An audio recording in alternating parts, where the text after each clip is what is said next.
నమస్తే, నేను జర్నలిస్ట్ శ్రీనివాస్. ఈరోజు ఏపీ వార్తాపత్రికలో వచ్చిన వార్తలను విశ్లేషణ చేద్దాం. ముందుగా దిశ పేపర్లో వచ్చిన వార్తలను చూద్దాం. చంద్రవ్యూహం జాతీయ స్థాయిలో చక్రం తిప్పడమే లక్ష్యం, ఇప్పటి నుంచే ప్రణాళికాబద్ధంగా అడుగులు, తెలంగాణలో బలపడితే కేంద్రంలో ప్రాధాన్యమట. చంద్రవ్యూహం చంద్రబాబు నాయుడు గారికి సంబంధించి ఒక బ్యానర్ ఐటము దిశ పత్రిక పెట్టింది.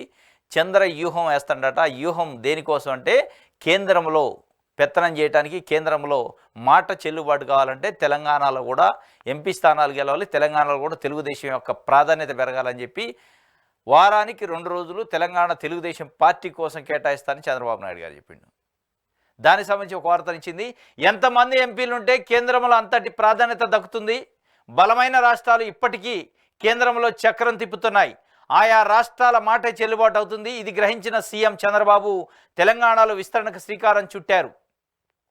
క్షేత్రస్థాయి నుంచి పార్టీని బలోపేతం చేయడం ద్వారా అక్కడ పాగా వేయాలని పావులు కదుపుతున్నారు. వారంలో 2 రోజులు తెలంగాణ కేటాయించాలని నిర్ణయించుకోవడం వెనక ఇదే కారణమని పలువురు విశ్లేషిస్తున్నారు. 2028 ఎన్నికలే లక్ష్యంగా ముందుకు, రాజకీయాల్లో తనదైన ముద్ర వేసేందుకు బాబు కసరత్తు. మీరు ఎన్ని వ్యూహాలు వేసినా, ఎన్ని కసరత్తులు వేసినా ప్రజలు మీకు పట్టం కడితేనే ఆ వ్యూహాలు ఫలిస్తాయి. దీంట్లో చంద్రవ్యూహం లేదు, సూర్యవ్యూహం లేదు. వ్యూహం ఏదేసినా ప్రజలు దానికి మద్దతు ఇవ్వాలి. మీకు ఇప్పటికే కూటమి పేరుతోని ఎన్నికల్లోకి పోతే దాదాపు 16 మంది ఎంపీలని ఓన్లీ తెలుగుదేశం పార్టీకే ఇచ్చారు. మొత్తం కూటమికి 21 స్థానాలు ఉన్నాయి. ఇలా 21 స్థానాలుండి కూడా మీరు కేంద్రం నుంచి ₹1 గ్రాంట్ కానీ 1 పైసా తేలేకపోయారు. ఇక మళ్ళీ తెలంగాణలో పాగా వేయాలంటే ఈ 2 రాష్ట్రాలు పెద్ద అయితే ఏదో ఉద్ధరిస్తారని చంద్రబాబు నాయుడు గారు చెప్తుండు. కానీ బీహార్లో కేవలం 12 స్థానాలున్న జనతాదళ్ యు జేడీయూ నితీష్ కుమార్ గారు 59,000 కోట్ల రూపాయలు కేంద్రం నుంచి గ్రాంట్ తీసుకెళ్ళిండు. ఆయన 12 మంది ఎంపీలు ఉంటే 59,000 కోట్ల రూపాయలు తీసిపోతే మీకు 16 మంది ప్లస్ 5 21 మంది ఎంపీలు ఉంటే మీరు ₹21 తేలేకపోయారు.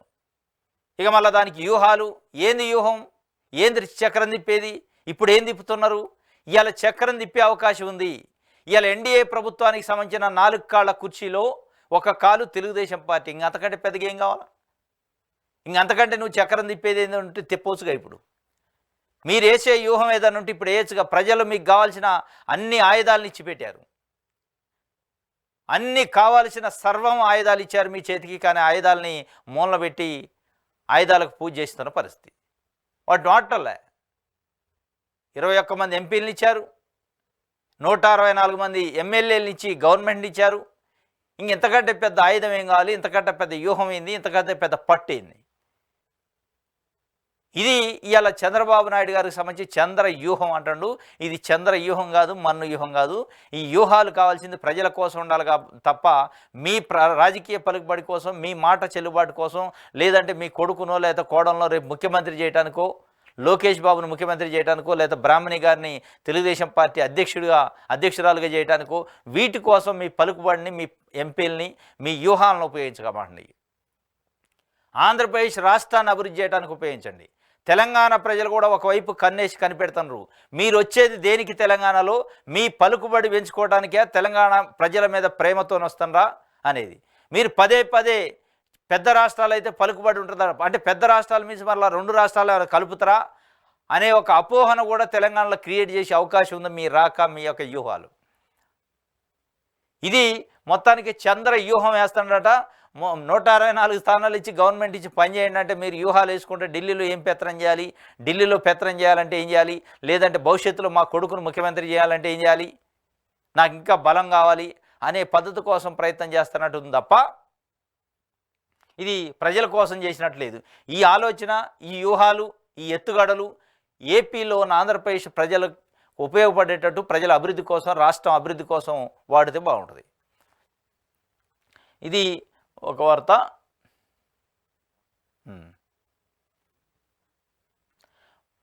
బలగానికి భరోసా ఇస్తారట. బలగం అంటే కూటమి. ఈ నెల 16 నుంచి నామినేటెడ్ పోస్టుల భర్తీ అంతా మెచ్చేలా తొలి జాబితాను సిద్ధం చేస్తున్న అధినేతలు, కూటమి పార్టీల కేటర్ల ఉత్కంఠ. తొలి విడతలోనే సుమారు 25 కార్పొరేషన్లకు చైర్మన్ల నియామకం. ఎప్పుడెప్పుడా అని నాయకులు కార్యకర్తలు ఎదురు చూస్తున్న సమయం రానే వస్తుంది. నామినేటెడ్ పదవుల భర్తీకి కూటమి ప్రభుత్వం రంగం సిద్ధం చేస్తుంది. ఈ నెల 16వ తేదీ నుంచి ఈ ప్రక్రియ చేపట్టనున్నట్టు సమాచారం. పనితీరు, సమర్థత, పార్టీపై అంకితభావం ప్రతిపాదికగా నామినేటెడ్ పదవుల భర్తీ ఉంటుందని తెలుస్తుంది. 3 పార్టీల్లోనూ భారీగా ఆశావాలు ఉన్నారు. కొందరు ఎమ్మెల్సీ పదవులు ఆశిస్తుండగా కొందరు కార్పొరేషన్ చైర్మన్ పదవులు దక్కుతాయని భావిస్తున్నారు. తొలి విడతలో దాదాపు 25 కార్పొరేషన్ చైర్మన్లను నియమించే అవకాశం ఉన్నట్టు తెలుస్తుంది. మొత్తానికి బలగానికి భరోసా ఇస్తారట. ఏ బలగం అంటే Telugu Desam party, Janasena, BJP party బలగాలకు భరోసా ఇస్తారు. మరి మీరు బలగాలకు భరోసా అయ్యండి, రైతు భరోసా సంగతి ఏందని ప్రజలు అడుగుతున్నారు.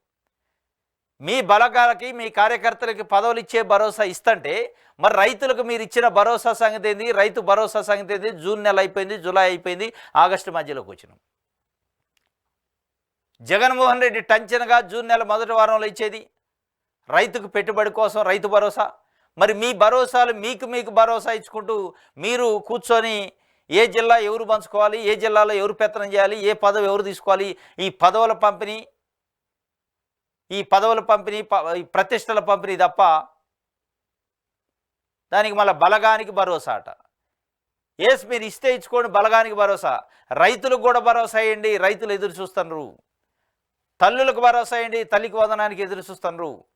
బీసీలకి 50 ఏళ్ళు వస్తేనే నేను పెన్షన్ ఇస్తా బీసీ సోదరులు సోదరమణుల కన్నా వాళ్ళు ఎదురు చూస్తున్నారు. వాళ్ళ భరోసా సంగతి ఏంది? మరి ఆ రైతు భరోసా, బీసీల భరోసా, మహిళలకు ఇచ్చే భరోసా, తల్లులకు ఇచ్చే భరోసాని గాలికి వదిలేసి మీ నాయకుల భరోసా చూసుకుంటున్నారా అనేది ఇలా ఆంధ్రప్రదేశ్లో ఉన్న 5 కోట్ల మంది ప్రజలు ఎదురు చూస్తున్న పరిస్థితి. కానీ మీరేం చేస్తున్నారు? ఇక్కడే మీకు భరోసాలు ఇస్తున్నారు, రైతు భరోసా గాలికి వదిలేశారు. ఇంకొక దగ్గర వ్యూహాలు వేస్తున్నారు, చంద్ర వ్యూహాలు, సూర్య వ్యూహాలు, పవన్ వ్యూహాలు, లోకేష్ వ్యూహాలు. ఈ వ్యూహాలన్నీ ప్రజల కోసమా, మీ కుటుంబాల కోసం, మీ కుటుంబ రాజకీయ పలుకుబడి కోసమా? మీ కుటుంబాల కోసమే, కుటుంబ రాజకీయ పలుకుబడి కోసమే, కుటుంబ సభ్యులను ఇంకా అందరినీ రాజకీయాల్లోకి తీసుకురావడానికి అనే పద్ధతిలోనే ఉన్నాయి తప్ప ఈ వ్యూహాలు ఉపయోగపట్ల, ఇక్కడ ఈ భరోసాలు ఉపయోగపట్లే. ఇది మీరు ఇవాళ చేస్తున్నది. ఇది ఒక వార్తగా దిశ పేపర్ ఇచ్చింది. విశాఖ తీరంలో కబ్జాలు, సిఆర్జెడ్ ప్రాంతంలో కాంక్రీట్ నిర్మాణాలు పట్టించుకొని అధికారులు వెంటనే ఆపాలని జనసేన డిమాండ్. విశాఖ తీరంలో కాంక్రీట్ జంగిల్ని మొత్తాన్ని కబ్జా చేస్తున్నట్టు, కాంక్రీట్ నిర్మాణాలు చేస్తున్నట్టు పట్టించుకొని అధికారులు. ఎందుకు పట్టించుకోరు అధికారులు? ఎవరు కబ్జా చేసేది? ఎవరు ఆ కాంక్రీట్ నిర్మాణాలు కట్టేది? దాని వెనక ఉన్నది అధికార పార్టీ నాయకులు అయితేనే వాళ్ళు పట్టించుకోరు. అధికార పార్టీ నాయకులు ఉంటే వాళ్ళు ఆ ఛాయల్లోకి చూడరు. దానికి సంబంధించి దాని తాలూకా మనం చూసినాం. అచ్చెన్నాయుడు గారు సీనియర్ మంత్రి, ఆయన పసుపు బిళ్ళ పట్టుకొని ఆఫీస్కి పోయి టేబుల్ మీద పెడితే మీకు పని చేసి కాఫీ టీ పోసి మర్యాద చేసి పంపాలి. ఎవడైనా అట్లా పంపకపోతే చెప్పండి, తోలు తీసి చెమడాలు వెళ్తాను. ఇక వస్తారు అధికారులు కబ్జా చేస్తే. ఆ మాటలో ఒక సీనియర్ మంత్రి, ఏపీ తెలుగుదేశం పార్టీ అధ్యక్షుడిగా మొన్నటి వరకు ఉన్న వ్యక్తి అన్నాక అధికారులు విశాఖపట్నం మొత్తాన్ని కబ్జా చేసిన పట్టించుకోరు, రారు. ఎట్లా వస్తారు? అధికార పార్టీ నాయకులు కాబట్టి, పసుపు బిళ్ళల బ్యాచ్ కాబట్టి, పసుపు బ్యాచ్ కాబట్టి. ఒకవైపు పసుపు బిళ్ళల బ్యాచ్, పసుపు బ్యాచ్ కబ్జా, అది కాంక్రీట్ నిర్మాణాలు కబ్జాలు చేస్తుంటే, విశాఖ తీరంలో కబ్జాలు చేస్తుంటే, ఇంకొక వైపు వాళ్లతోనంట కాగుతూ తానా అంటే తందానని చేసి జనసేన డిమాండ్ చేస్తుంది దాన్ని అడ్డుకోవాలని. మీరే కబ్జాలు చేస్తారు, మీ గవర్నమెంట్లో ఉన్న ఇంకో పార్టీ డిమాండ్ చేస్తుంది. కబ్జాలను ఎవరు అడ్డుకోవాలి? చేసేది ఎవడు? అడ్డుకోవాల్సింది ఎవడు? అడగాల్సింది ఎవరు? చేసేది ఇలా కూటమి ప్రభుత్వంలో ఉన్న ఒక పార్టీకి సంబంధించిన నాయకులు. మళ్ళీ అదే కూటమి ప్రభుత్వంలో ఉన్న ఇంకో పార్టీ డిమాండ్ చేస్తుంది. మరి మధ్యలో అధికారులు బకరాలా, ప్రజల బకరాలా? ఇప్పుడు దీన్ని ఎక్కడా కూడా ఎల్లో మీడియాలో ఇవాళ రాయదు. ఇది చాలా అద్భుతమైన మహాకార్యం, పుణ్య కార్యక్రమం, ఇది ఒక వ్రతం, యజ్ఞం అన్నట్టుగా.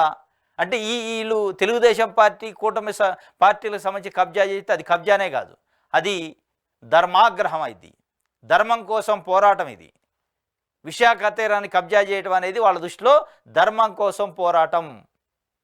ఇది కనపట్టాల. విశాఖ నడిబొడ్డున, విశాఖ తీరాన కాంక్రీట్ నిర్మాణాలు డైరెక్ట్ చేస్తూ నిర్మాణాలు కనపడుతున్నాయి. దాన్ని ఒక పార్టీ అడ్జేస్తుంది, ఇంకొక పార్టీ డిమాండ్ చేస్తుంది అడ్డుకోండి అని. ఎవడు అడ్డుకోవాలి? ఆయన తెలుగుదేశం పార్టీలో ఉన్న నాయకులేం పసుపు బిళ్ళల బట్టకు వస్తే ఒళ్ళు చెమడాలతో పని చేయకపోతే అధికారులు బెదిరిస్తారు. మీరు జనసేన పార్టీ నాయకులేమో లేదు లేదు మీరు అడ్డుకోకపోతే మీ తోళ్ళు వెళ్తా అని మీరు బెదిరిస్తారు. ఏం చేయాలి అధికారులు? ఎవడికి చెప్పుకోవాలి వాళ్ళ బాధ? ఇది అలా విశాఖ తీరంలో కబ్జాలకు సంబంధించి బీచ్ రోడ్లాట. ఇది దిశ పేపర్కి సంబంధించి. ఆంధ్రజ్యోతి చూద్దాం.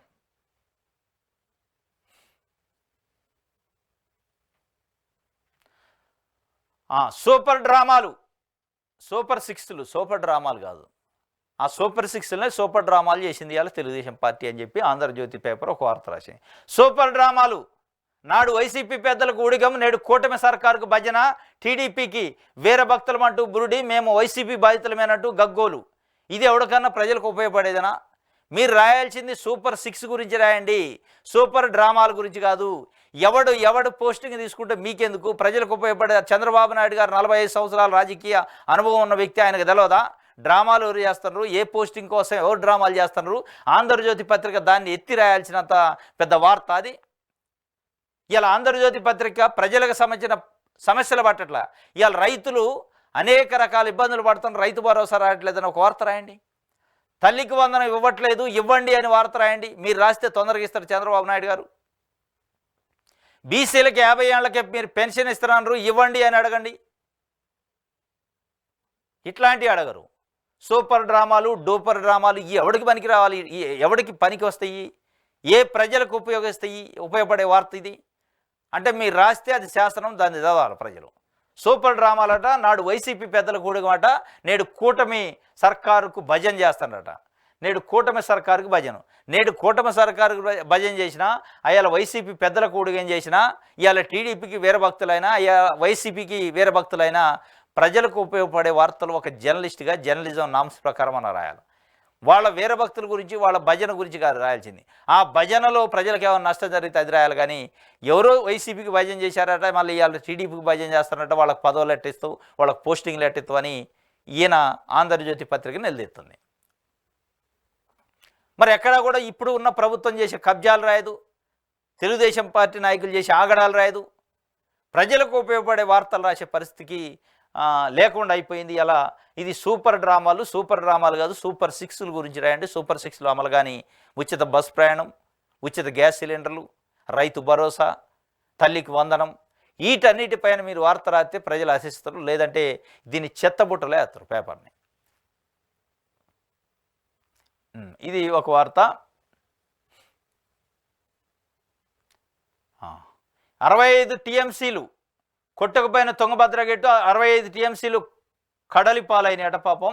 శనివారం రాత్రి డ్యాములో 19వ గేటు ఎత్తుతుండగా తెగిన చైన్ లింకు. ఆ గేట్లు ఒక 3 గేట్లు ఏదో ఎత్తారు, తుంగభద్రలో నీళ్లు ఎక్కువైనాయి అని చెప్పి ఆ 3 గేట్లలో గేట్ ఎత్తుట చైన్ తెగి 19వ గేటు మొత్తం కుప్పకూలిపోయిందట, ఊడిపోయింది, కొట్టకపోయింది మొత్తానికి.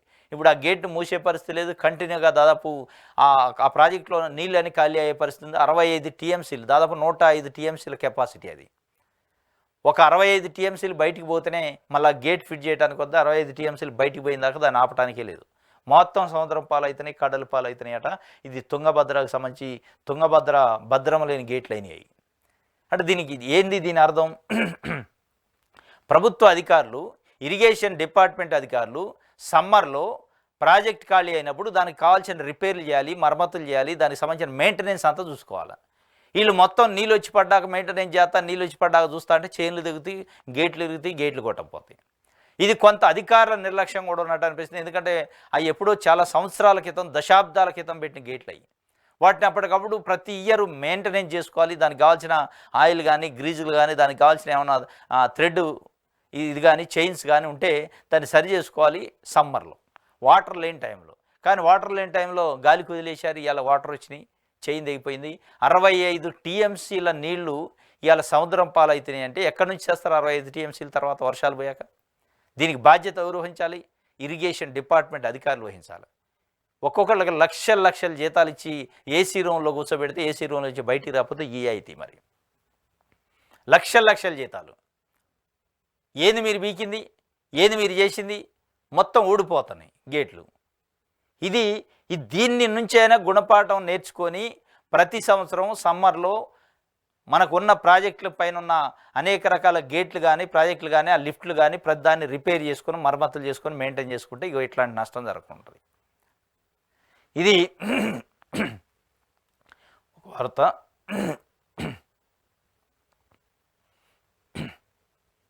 ఇది ఆంధ్రజ్యోతికి సంబంధించి. సాక్షి చూద్దాం.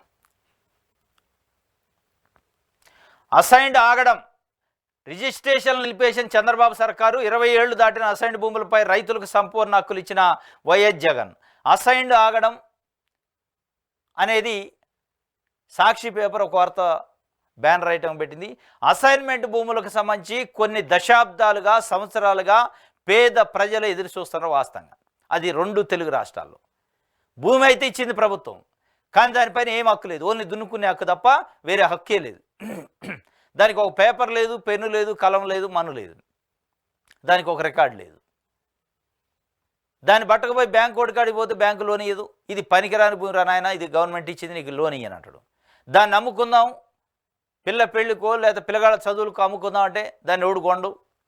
ఈ పరిస్థితి ఉంటే జగన్మోహన్ రెడ్డి పెద్ద మనసుతో ఆలోచించి అధికారులతో ఒక కమిటీ వేసి 2023-22 ఆ ప్రాంతంలో ఒక చట్టాన్ని తెచ్చారు, ఒక జీవో తెచ్చారు. 20 సంవత్సరాల పైబడి ఉన్న అసైన్మెంట్ భూములకు సంబంధించిన రైతులకి, అంటే 20 సంవత్సరాల నుంచి అనుభవిస్తున్న ఎవరైతే లబ్ధిదారులు ఉన్నారో అసైన్మెంట్ భూమి లబ్ధిదారులు, వాళ్ళకి సంపూర్ణ హక్కులతోని పట్టాలు ఇవ్వాలి అని ఒక నిర్ణయం తీసుకుంటారు. దాన్ని ఫ్రీ హోల్డ్ రిజిస్ట్రేషన్ అంటారు. ఆ ఫ్రీ హోల్డ్ రిజిస్ట్రేషన్ పెట్టి కొన్ని లక్షల మందికి అప్పటికే ఇస్తూ ఉన్నారు. రిజిస్ట్రేషన్లో వాళ్ళకి సంబంధించిన సర్వ హక్కులు దానికి ఇచ్చి పట్టా కాగితాలు ఇచ్చి వాళ్ళ చేతిలో పెట్టి మీకు కావాలంటే లోన్ పెట్టుకోవచ్చు, కావాలంటే అమ్ముకోవచ్చు, కావాలంటే దేనికైనా ఉపయోగించుకునే హక్కునిచ్చారు. వాళ్ళ ముఖాల్లో సంతోషం. అంటే ఒక ప్రాపర్టీ మనకు ఉంది, పట్టా వచ్చిందని ఒక సంతోషం ఉంది. ఈలోపు ఎన్నికలు వచ్చినాయి, ఎన్నికల కోడ్ వచ్చింది, దాని తర్వాత తెలుగుదేశం పార్టీ వచ్చింది. మొత్తాన్ని దాని మీద ఒక పెత్తనం చేసే కార్యక్రమం ఆపటం, దాన్ని ఆగడం చేయటం చేస్తున్నారు. ఏంది దీని ఉద్దేశం? దీనిపైన ఎల్లో మీడియా కూడా ఏముంటుంది, ఫ్రీ హోల్డ్ సర్వే నిలిపేసిన చంద్రబాబు నాయుడు గారి సర్కారు, ఎందుకంటే వైఎస్ఆర్సీపీ ప్రభుత్వంలో అక్రమాలు జరిగినాయి అంటాడు. సరే, అక్రమాలు జరిగితే అక్రమాలు తీయండి, సక్రమం చేయండి, ఎవడు వద్దంటలే. కానీ అసలు జరిగే రిజిస్ట్రేషన్లు ఆపడానికి రీజన్ ఏంటి అంటే, ఇది పేద ప్రజలకు సంబంధించిన విషయం. పేద ప్రజలకు ఎట్లా మీరు పట్టాలు ఇస్తారు? వాళ్ళు ఎప్పుడు మన అగ్రవర్ణాల చేతిలో, మన పెత్తందారుల చేతిలో కాలుకు చెప్పు లెక్క ఉండాలి తప్ప వాళ్ళకి సంపూర్ణమైన హక్కులు ఇచ్చి మళ్ళీ వాళ్ళకి పోయి బ్యాంకులకు పోయి లోన్లు తెచ్చుకొని లేదా అమ్ముకుంటే వాళ్ళు బాగుపడతారు, ఎట్లా ఇస్తారనే ఉద్దేశమా ఏంటిది? అంటే అర్ధ ఎకరం ఉన్న భూమికి పట్టాలు ఇస్తే వీళ్ళకి అభ్యంతరం. దానికి కుంటి సాకు ఏం చూపుతారు? వైఎస్ఆర్సీపీ ప్రభుత్వంలో అక్రమాలు జరిగినాయి అనుకో, దాన్ని సక్రమం చేసుకొని దానికి ఇన్వెస్టిగేషన్ ఉంటుంది. ఇక అక్రమం జరిగిందని స్కీమ్నే నేను ఆపేస్తా, ఎత్తేస్తా అనే పద్ధతిలో మొత్తానికైతే ఆగడాలు ఉన్నాయి. 9 లక్షల ఎకరాలు 22A జాబితా నుంచి తొలగింపు, ఒరిజినల్ అసైనీలకు న్యాయబద్ధంగా తమ ఇష్టపూర్తిగా అవసరానికి అమ్ముకునే హక్కు. ఒకవేళ ఇప్పటికే చేతులు మారిన ఒరిజినల్ అసైనీలకే హక్కులు. అలాంటప్పుడు అది బడుగు బలహీన వర్గాల రైతులకు మేలు చేసినట్ట, కీడు చేసినట్ట? మేలు చేసినట్టే అయింది. వాళ్ళకి సర్వహక్కులు కల్పిస్తున్న మేలు చేసినట్టు కాబట్టి కీడు చేసినట్టు ఎట్లయింది? లక్షలాది ఎకరాల అసైన్డ్ భూములపై ఆంక్షలతో మళ్ళీ మొదటి కథ. అసైన్డ్ భూములన్నీ అన్యాక్రాంతం అయిపోయామంటూ అడ్డగోలు వాదన. రాజకీయ కారణాలతో అసైన్డ్ రైతులు పొట్టగొడుతున్న సీఎం చంద్రబాబు. అసైన్డ్ భూములన్నీ అన్యాక్రాంతం అయిపోయిందని ఆంధ్రజ్యోతి, ఈనాడు పత్రిక, తెలుగుదేశం పార్టీ నాయకులు అంటున్నారు. జరిగి ఉండొచ్చు, ఒక స్కీమ్ పెట్టినప్పుడు 1 తప్పులు జరుగుతాయి. మీరు ఇలా ఉచిత ఇసుక పెట్టారు, దాంట్లో అనేక లోపాలు జరుగుతున్నాయి. ఉచితంగా రావట్లేదు రా నాయన, కొనుక్కున్న రోజు కంటే ఎక్కువ అవుతుంది అంటున్నారు. మొత్తం స్కీమ్ ఎత్తేస్తారా? జగన్మోహన్ రెడ్డి చేసిన 22A జాబితా నుంచి తీసేసే దాంట్లో, పేద ప్రజలకు పట్టాలు ఇచ్చే దాంట్లో ఎక్కడైనా 1 కొంతమంది రియల్ ఎస్టేట్ వ్యాపారులు, రాజకీయ నాయకులు కొనుక్కొని ఉండొచ్చు. మొత్తం దాన్నే చూపించి, మొత్తం 100లో 1 దాన్ని చూపించి మిగతా 98 మందికి నష్టం చేసే కార్యక్రమం కాదు ఇది. అంటే ఏ స్కీమ్ అయినా పెట్టండి మీరు, 1 తప్పులు ఉంటాయి. ఆ తప్పులను బూచిగా చూపించి అదేదో పెద్దగా జగన్మోహన్ రెడ్డి మొత్తం రాష్ట్రంలో ఉన్న అసైన్ భూములని మింగేసిండు అన్నట్టు క్రియేషన్ చేసి, అంటే మీరు జగన్మోహన్ రెడ్డి కోసం, జగన్మోహన్ రెడ్డి కాల్చడం కోసం ప్రజలపైన తుపాకీ పెడుతుంది, ప్రజలను అన్యాయం చేస్తున్నారు. ఇది జరుగుతున్న తంతు. మొత్తానికి ఇది పెద్ద నష్టం. పాపం చిన్న సన్నకారు రైతులకు అసైన్డ్ భూములపైన పట్టాలు వచ్చే సమయం వచ్చింది, ఆ సందర్భం వచ్చింది. కొంతమందికి వచ్చినాయి, కొంతమందికి రాబోతున్నాయి. దీన్ని మొత్తానికి వాళ్ళ గొంతుకు ఉరేసింది కూటమి ప్రభుత్వం. ఇది పెద్ద తప్పు. దీనికి ఇలా ఎల్లో మీడియా కూడా వంతపడుతుంది. పంటల బీమా ప్రీమియం తక్షణమే చెల్లించండి, CM Chandrababu YS Jagan demand. 2023-24 ఖరీఫ్లో నష్టపోయిన రైతన్నలను వెంటనే ఆదుకోవాలి. గతంలో ఏటా ఏప్రిల్ మే నెలలోనే ప్రీమియం చెల్లించి నష్టపోయిన రైతులను జూన్లో ఆదుకున్నాం.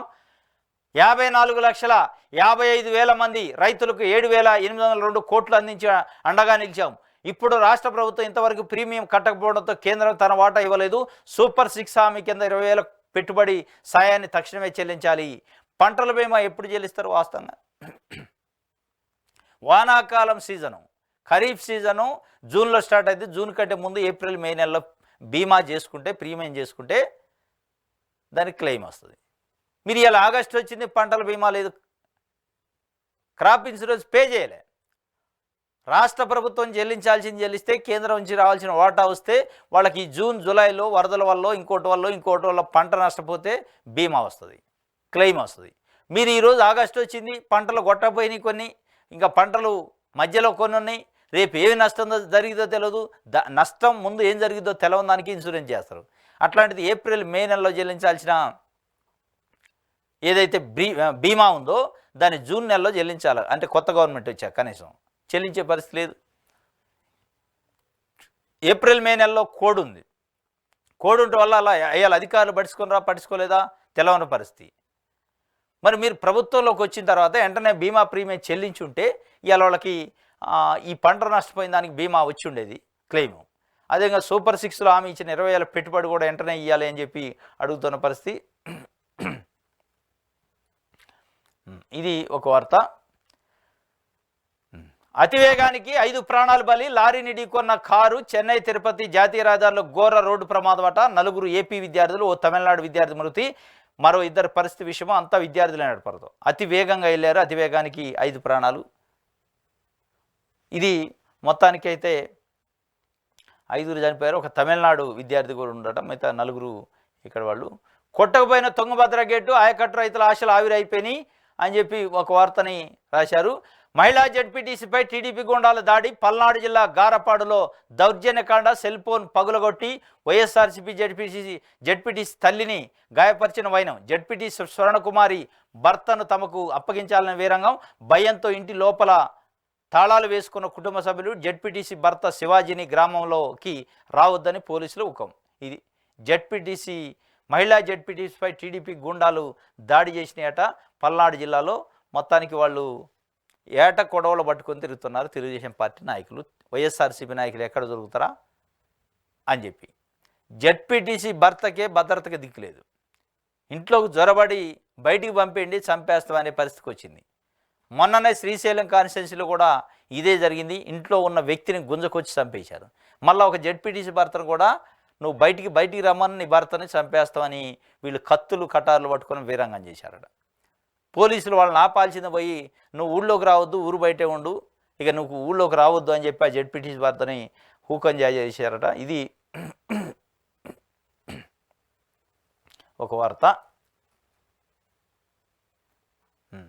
వైఎస్ఆర్సీపీ కార్పొరేటర్ కుమారుడిపై టీడీపీ దాడి.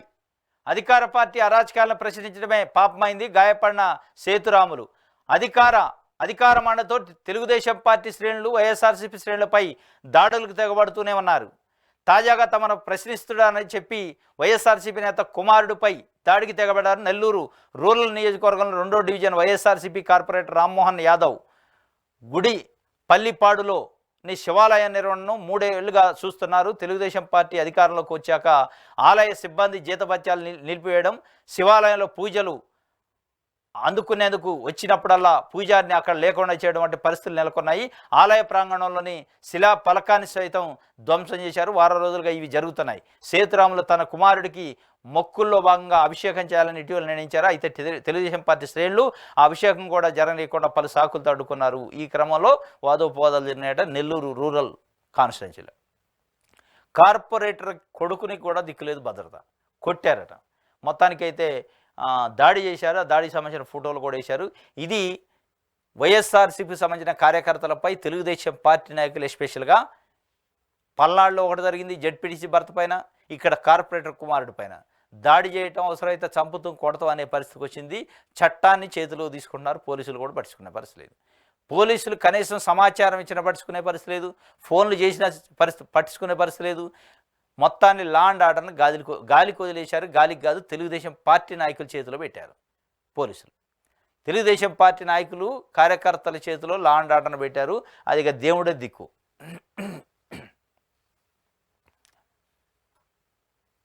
ఇది ఒక వార్త.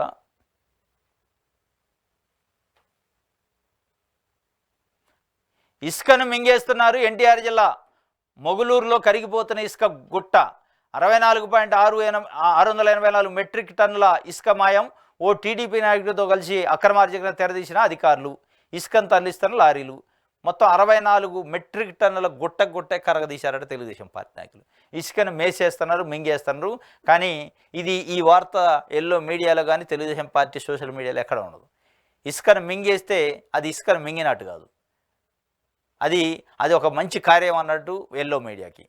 ఇక్కడ తెలుగుదేశం పార్టీ నాయకులు పచ్చ మొక్కలు మింగే ఇసుక కానీ, ఇసుకను మింగటం అది అవినీతి కాదు, కబ్జాలు చేయటం అవినీతి కాదు, అక్రమం కాదు, అదంతా సక్రమమే. అది సంసారం. ఇంకోటి చేస్తే వ్యభిచారం. ఇది ఒక వార్త.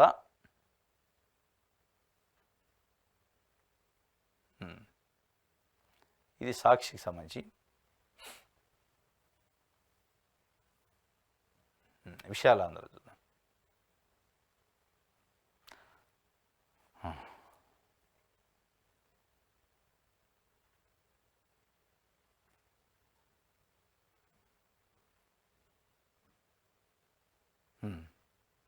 విషయాలందరూ ఆదాని మెగా స్కామ్పై జేపీసీతో విచారణ జరిపించాలి. ఇండియా ఐక్య సంఘటన డిమాండు.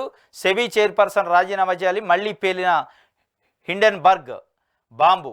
బాచ్ దంపతులతో ఆదాని బంధం వెలుగులోకి. సెబీ చైర్మన్గా మాధవి తప్పుకోవాలని CPI party and CPM party demand చేస్తున్నాయి. మొత్తానికి జేపీసీ జాయింట్ పార్లమెంటరీ కమిటీతో విచారణ జరిపించాలి. ఆదాని మెగా స్కామ్ పైన సెబీ చైర్మన్కి, ఇప్పుడున్న సెబీ చైర్మన్ మాధవి గారికి సంబంధించిన వాళ్ళ భర్తకి ఆదాని కంపెనీలో వాటాలు ఉన్నాయట, డైరెక్టర్గా ఉన్నాడట.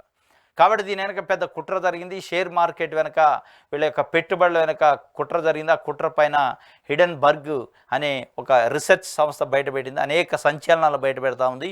ఇది నిన్న ఒక సంచలనం బయటపెట్టింది. పార్లమెంట్ నడుస్తున్న సందర్భంలో జేపీసీ వేయాల్సిందని ఇండియా కూటమికి సంబంధించిన పార్టీలు డిమాండ్ చేస్తున్నాయి. ఇది ఒక వార్త.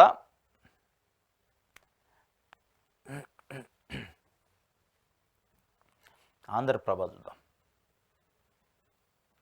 రాయలసీమలో భూ రాబందులు. అన్నమయ్య జిల్లాలో 5,000 ఎకరాల అమ్మకం. 22A జాబితా నుంచి తొలగింపు. దర్జాగా బొక్కేసిన పెద్దలు. నంద్యాల జిల్లాలోనూ భారీ భూదందా. ప్రభుత్వ భూములకు రికార్డులు సృష్టి. సొంత భూములుగా మార్పు. ఏపీఐసి భూములకు అక్రమ రిజిస్ట్రేషన్లు. 15 ఆగస్టు నుంచి రెవెన్యూ సదస్సులు, ఫిర్యాదులు పరిష్కారానికి చర్యలు. రాయలసీమలో భూ రాబందులు ఉండట. మరి దానిపైన తెలుగుదేశం పార్టీ ఏం చర్యలు తీసుకుంటారో చూడాలి. ఇది ఒక వార్త. నేడు బొత్స నామినేషన్. ఎమ్మెల్సీ నామినేషన్లకు రేపు ఆఖరు. అభ్యర్థి ఎంపికపై కూటమి నేతలు మల్లగుల్లాలు. అర్ధబలము అంగబలం ఉన్న అభ్యర్థి కోసం అన్వేషణ. ధీటైన అభ్యర్థి దొరక్కపోతే పోటీకి దూరం. విశాఖలో శాసనసభ్యుల సమావేశం. నేడు బొత్స సత్యనారాయణ విశాఖపట్నం స్థానిక సంస్థల ఎమ్మెల్సీకి సంబంధించి నామినేషన్ వేస్తారు. రేపు నామినేషన్ లాస్ట్ డేట్ అట. తెలుగుదేశం పార్టీ కూటమి నుంచి అభ్యర్థిని పెట్టాలని నానా తంటాలు పడతారు, తర్జన పడతారు, మల్లగుల్లాలు పడతారు. సరైన అభ్యర్థి లేడు ఒక భాగం అయితే, ఇంకొకటి వాళ్ళకి సంఖ్యాబలం లేదు. దాదాపు 300 నుంచి 400, 380 నుంచి 400 మధ్యలో వైఎస్ఆర్సీపీ మెజార్టీ ఉంది. కాబట్టి మెజార్టీని ఢీ కొట్టడం అంత ఈజీ కాదు. దానికి తగ్గ అభ్యర్థి కావాలి. బొత్స సత్యనారాయణ చాలా సీనియర్ నాయకుడు, పట్టున్న నాయకుడు. అంత ఈజీగా గెలవమా, ఓడిపోయి పరువు తీసుకోవడం అయిద్దని ఒక మీమాంసలో తర్జన భర్జలో ఉన్నట్టు తెలుస్తుంది. దీనికి సంబంధించి ఒక వార్త ఆంధ్రప్రభ ఇచ్చింది.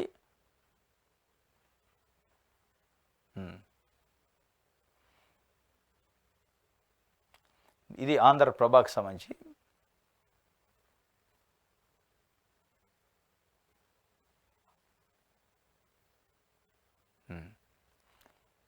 Okay,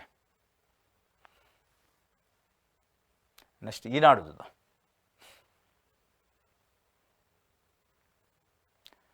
gate గల్లంతు. కొట్టుకుపోయిన తుంగభద్ర డ్యాం తలుపు. జలాశయం నిండుగా నిండుగా ఉండగా ఘటన దాదాపు 61 టీఎంసీలు సముద్రం పాలైన తాత్కాలిక గేటు ఏర్పాటుకు ప్రయత్నాలు, రాయలసీమ రైతుల ఆశలు ఆవిరి, ఏపీ సీఎం చంద్రబాబు సమీక్ష, కర్ణాటక డిప్యూటీ సీఎం మంత్రుల పరిశీలన, 61 టీఎంసీలు నష్టపోయినట్లే అనేది ఒక వార్తనిచ్చింది. ఇది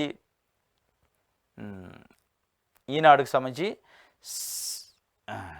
సేంద్రియ సేద్యం పోషకాల పుష్కలం 109 రకాల నూతన వంగడాలను ఆవిష్కరించిన ప్రధానమంత్రి. సేంద్రియ వ్యవసాయం అట, దానికి పోషణలు పుష్కలంగా ఉన్నాయని చెప్పి ఒక వార్తని ఈనాడు పేపరు ఇచ్చింది.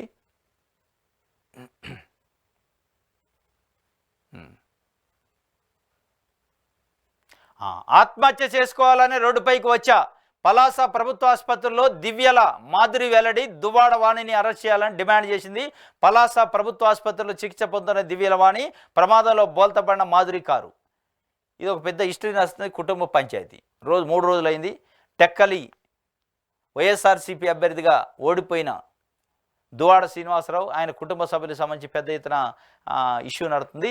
శ్రీకాకుళం జిల్లాలోని టెక్కలకు చెందిన వైకాపా నాయకుడు ఎమ్మెల్సీ దువ్వాడ శ్రీనివాసు, ఆయన భార్య వాణి మధ్య జరుగుతున్న కుటుంబ గొడవలు చర్చనీయాంశం అవుతున్నాయి. దువ్వాడ శ్రీనివాసు భార్య వాణికి దూరంగా ఉంటున్నారు. స్థానికంగా ఉంటున్న దివ్యల మాధురి అనే మహిళకు దగ్గరగా ఉంటూ శ్రీనివాస్ కుటుంబాన్ని దూరం పెట్టారని వాణి ఆరోపణలు చేస్తున్నారు. ఇటీవల శ్రీనివాస్ ఉంటున్న ఇంటి ఎదుట ఆమె కుమార్తెతో కలిసి బైఠాయించారు. ఆయన వారిపై దాడికి ఎత్తించారు. దీంతో కుటుంబ గొడవ రచ్చకెక్కింది. ఈ క్రమంలో ఆదివారం సాయంత్రం తన కారులో బయలుదేరిన దివ్యల మాధురి పలాస మండలం లక్ష్మీపురం టోల్ ప్లాజా దాటిన తర్వాత ఆగి ఉన్న కారును ఢీకొట్టారు. ఈ ప్రమాదంలో మాధురి ప్రయాణిస్తున్న కారు బోల్తాపడింది. ఆమె గాయాలయ్యాయి. స్థానికులు గుర్తించి పలాస ప్రభుత్వ ఆసుపత్రికి తరలించారు. అక్కడ మాధురి చికిత్సకు నిరాకరించి దువ్వాడ వాణి తన వ్యక్తిత్వాన్ని కించపరిచేలా మాట్లాడారని, తన పిల్లలకు DNA పరీక్షలు చేయాలని అనిశ్చిత వ్యాఖ్యలు చేశారని, మనస్తాపానికి గురై లారీని ఢీకొట్టి ఆత్మహత్య చేసుకుందామని కారులో రహదారిపైకి వచ్చారని వెల్లడించారు. దువ్వాడ వాణిని అరెస్ట్ చేస్తేనే చికిత్స చేయించుకోవడానికి మొండుకేశారు. చివరికి దాదాపు 1.5 గంటల తర్వాత వైద్యులు చికిత్స అందించారు. అనంతరం మెరుగైన చికిత్స నిమిత్తం విశాఖపట్నం తరలించారట. మాధురికి సంబంధించి దివ్యల మాధురి ఆమె కొంత మనస్తాపానికి గురయ్యారట. మరి ఆమెకు జరిగిన వ్యక్తిగత పరువుకు సంబంధించి క్యారెక్టర్ని అసాసినేషన్ చేశారు. నా పిల్లలకు DNA టెస్ట్ చేయాలి అని ఎట్లా అంటది దువ్వాడ వాణి? ఆమెకి ఏం హక్కు ఉంది? నా క్యారెక్టర్ మీద ఎట్లా ప్రచారం చేస్తారు? దానికి మనస్తాపం చెంది నేనంతటి పోయి ఆగి ఉన్న లారీకి గుద్దిన, డాష్ ఇచ్చి ఆత్మహత్య చేసుకుందామని పోయినా అని చెప్పి వాళ్ళు హాస్పిటల్కి తరలిస్తే హాస్పిటల్లో చికిత్సకి ట్రీట్మెంట్కి నిరాకరించింది. ఎట్టి పరిస్థితుల్లో నేను ట్రీట్మెంట్ చేసుకుని నాకు న్యాయం జరగాలి, నాకు జరిగిన నష్టాన్ని పూడ్చాలి, ఆమె ఎవరైతే దువ్వాడ వాణిని అరెస్ట్ చేస్తే తప్ప నేను చికిత్స చేసుకోనని మొత్తానికి 1.5 గంటన్నర రిక్వెస్ట్ చేస్తే ట్రీట్మెంట్ అయితే చేసుకుంది. విశాఖపట్నంలో ఆసుపత్రిలో ఉన్నాడు ఇప్పుడు.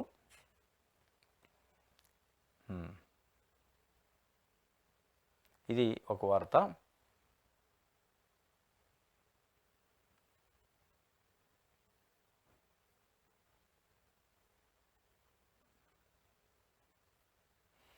ఇది ఈనాడుకు సంబంధించి.